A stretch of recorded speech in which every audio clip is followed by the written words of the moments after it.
If you've been wishing for more info on Marvel's Midnight Suns, I've got you. In this RPG from the tactical geniuses at Firaxis Games, you play as the Hunter, the first customizable original hero in a Marvel game.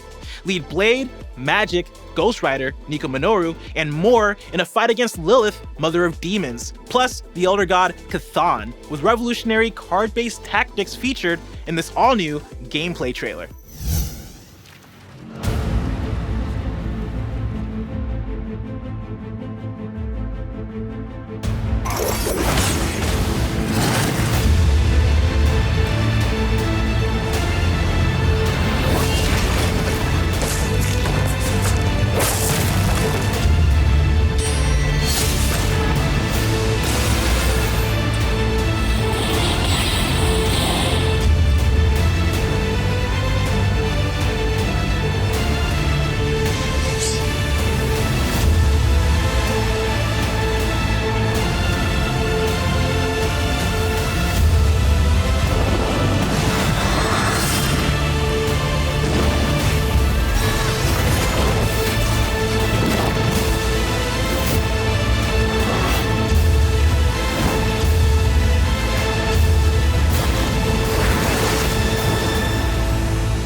Coming to the stage, I'd like to welcome Creative Director at Firaxis Games, Jake Solomon, and Senior Franchise Producer, Garth DeAngelis, here to tell us more about Marvel's Midnight Suns.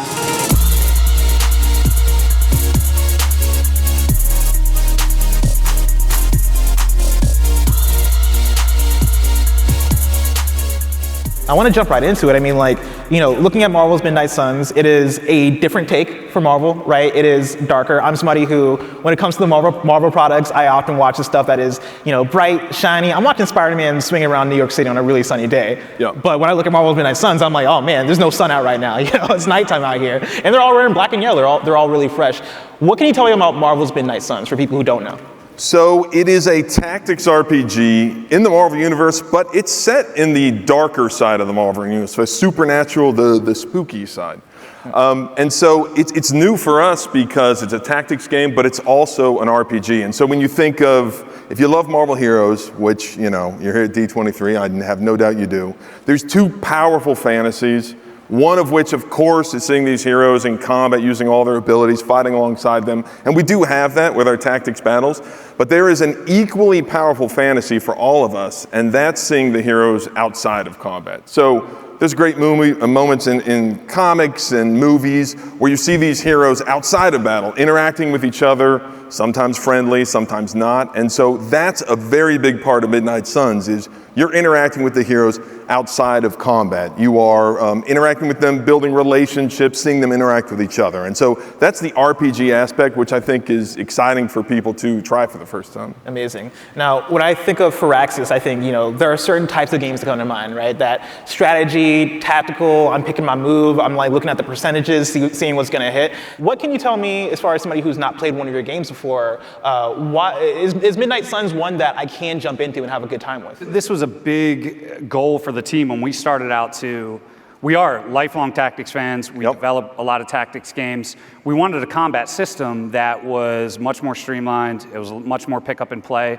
There's no grid in this system. So you really can just dive in, really start playing. And, you know, we're talking a lot about the RPG and the combat, but bringing the Disney fans, the Marvel fans into the world too, we have a really special feature that, for me, is sort of a lifelong dream, that you can now be your own superhero, your own customized superhero as the Hunter, that you get to create. You can choose how they look. You can also choose their personality, and you're making decisions continually of how you want to interact with these legends that we know and love in Captain America and Spidey and Iron Man and Blade. So to be able to be an avatar, I think that's such a unique staple in the video game industry for RPGs, and we're allowing you to do that now. You can step into the shoes of a new hero. Put yourself in the center of the story, in between all these heroes, and again, for people, I think this is new for us in the sense that we have this big epic scope story as well, a full Marvel story, which we partner with Marvel for. And so there are just a lot of things that are new and exciting for us. And again, you know, I'm hanging out with Wolverine, Spider-Man, Iron Man, right? Scarlet Witch, a dope cast of characters. Can you tell me how I'm going to be able to interact with these characters in game? Yeah, there's an enormous amount of interaction you can do in the game. There's so much customization, right? The black and gold, if you have a new superhero team, you have to have a uniform. Right? Yeah, they got to have like a, you got to earn them, but yeah. You got to earn them. We do have to earn them. It's sort of a later game thing, but we partnered with the Marvel Games team to come up with that look and have an enormous amount of interaction. And there's a huge roster of who you can interact with in the game as well, too. We're really going to be elevating, there's the known legends that we talked about, but we're going to be elevating a lot of other heroes, too, that really are the titular Midnight Suns. That's right. Yeah, we have the cast of characters people are going to know and love. You've got your Iron Man, Spider-Man, Captain Marvel, Captain America, but then you also have characters, and this is what's exciting about making a game in the supernatural side of the Marvel Universe, is we get to pull those known characters down into the darkness, and we get to elevate characters that people may not know as well, like Ghost Rider, Blade. Who doesn't know Blade? Everybody knows Blade. Oh, yeah. But Magic, Nico, characters like that. Amazing. And Jake, as a lifelong fan of the 90s comic run, too, to be able to tap into that well of Marvel. Marvel is a treasure trove of ideas that are just waiting to really come to the forefront and bring them to everyone that hasn't experienced them yet.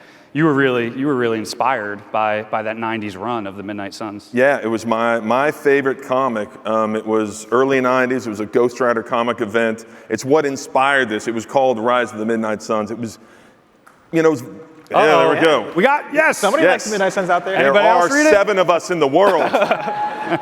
We need to all take a picture after this. But yeah, it was very like hair metal, early 90s, like every time you turned the page, it'd be like a guitar riff. It was awesome. It was just the coolest comic. And so we were obviously very inspired. When we partnered with Marvel a few years ago to make this game, there was no doubt. We were like, we want to be in the supernatural side of Marvel. We want to make Midnight Suns. Amazing. Now, you mentioned the word RPG, and I am an RPG person. I like me a good RPG. And for me, when I think of RPG, I think of choices. Are there ways in which choices affect the way that I play the game? Absolutely. I mean, we are so excited about this. The team at Firaxis, if you haven't played Firaxis games, blessing. We're all about choices. We're all about a series of interesting decisions. That's what it comes down to. Everything from combat, we have such an extensive roster. You can customize your squad, who you want to run with, hundreds of abilities.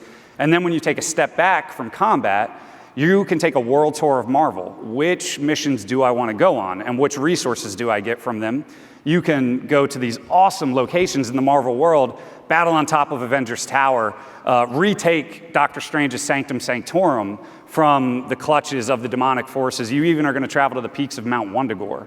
Right. And those resources that you get from those missions, being an RPG, and also sort of our pedigree with base building, you get to customize and tailor your own headquarters. Every good superhero has their own headquarters, which is the Abbey. In Salem, Massachusetts, a pocket dimension, and you can do a ton there. Yeah, and that's a new headquarters we designed with Marvel again, because you're right, every superhero team needs a superhero base. So we made a spooky base in a pocket dimension in Salem, Massachusetts. And now, we've talked a lot about the heroes. I want to talk about the villain. All right, what is Lilith bringing to the table? Because right now on my squad, I got Wolverine, I got Spider-Man, I got Blade, I got Scarlet Witch. What is Lilith bringing to the table that's making her a villain here? Yeah, so Lilith, again, this is exciting for us because Lilith, there's one person back there read the original Midnight Suns, so they know what Lilith's all about. But for us, it's exciting to introduce a character like Lilith to more people. So she's the mother of demons, and in our story, Hydra has found her tomb and resurrected her after a centuries-long sleep. And this is typical Hydra. They use dark magic, a little science, and then they resurrect an ultimate evil. And so Lilith, she's very powerful. She's as powerful as any apocalyptic supervillain you can imagine in the Marvel Universe. She gets stronger every day. She's got this army of hellish demons that all the heroes are going to have to fight through. But what really makes her powerful is that Lilith can corrupt anyone with a single touch. So it doesn't matter how powerful they are. With one touch, she can corrupt them, heroes, villains, to make them serve her, mind, body, she can get soul. a Hulk if she wanted to. She does get a Hulk. Oh, okay. So yes, and she is going to corrupt villains from the Marvel Universe, anti-heroes like Venom, even heroes, very, very, very powerful heroes like Scarlet Witch, and yes, a Hulk. So the player will have to fight through a corrupted demonic Hulk, if he wasn't bad enough already. So amazing. This is going to be awesome. I can't wait to see those. And of course, thank you guys so much for joining me. I can't wait to dive into the game on December 2nd. Thank you. Awesome. Thank you. Thank you. Yeah, that looks like it's going to be dope. Be sure to follow @Marvel Games and the Midnight Suns social channels for more information.